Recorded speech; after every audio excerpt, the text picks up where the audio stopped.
All right, boys and girls, here's another childhood ridiculous. Just these are supposed to be amusing, not to have some poor, impressionable children try to do the kind of stupid stuff we did. But we didn't have cell phones or computers or other uh, modern diver- diversions that kids have today. So what we had to do was use our imagination based on absolutely anything we saw on TV. If people were throwing hand grenades at one another in a war movie, which we often saw, we had to emulate that somehow.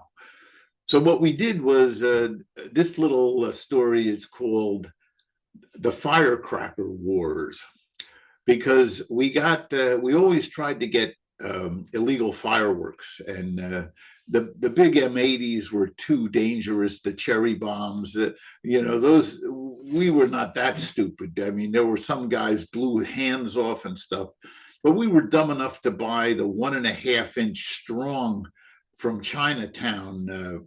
Fireworks, and you got a lot of them. If you got a mat of them, you had plenty of them. They weren't the little lady fingers, the small ones. They were 1.5 inches long, and they had quite a little pop to them, because we used to also use them as our delivery vehicles for launching airfix soldiers over houses by wrapping the firework with a piece of nylon tape that was very thick and wouldn't explode. And so we channeled the whole explosion down the bottom while we had the thing propped up on a picnic table and a pencil to fire with a little army soldier on it. So this army soldier was Alan Shepard or John Glenn. He would go right over the house, and it was aerodynamics. We were trying to be Werner von Braun without any other equipment.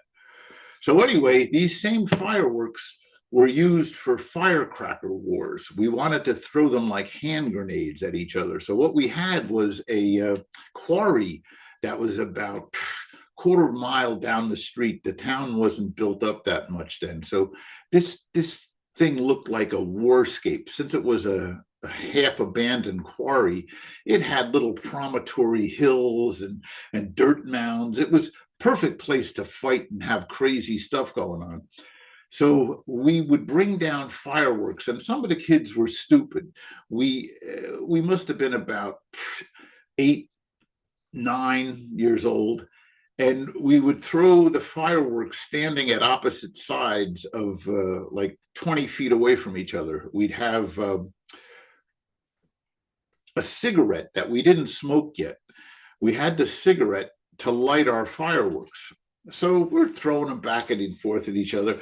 I immediately come up with a mechanization plan to make my weapon more powerful. I got a little box and I twisted three of them together, three fuses at one time.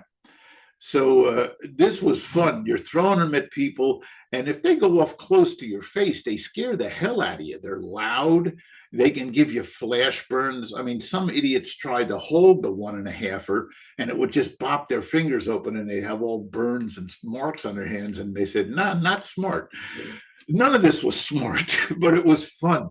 So I'm getting this kid throwing it. I think his name was Tommy A, and he later moved away, but he was a good friend of mine and another nut. So he's throwing these things at me, and I whip out my little pack of pre-twisted trios, and I use my cigarette to light it and throw them at him. So I'm getting 3 for 1 when I throw them at him.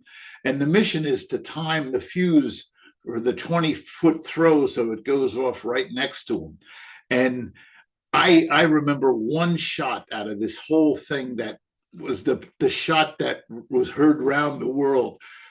Mine was thrown, and the three firecrackers separated by their fuses, like in front of his head, and they split out into like a trio around his skull, and they all went off simultaneously. I couldn't have planned this better if I had a computer aided display and a computer working. It worked so well. He had one firecracker behind each ear and one directly in his face, and they all went off. And he just went like insane. He thought his head was blown off, and he just ran away crying. Boy, that was fun. you know, you notice a lot of these end with "boy, that is fun."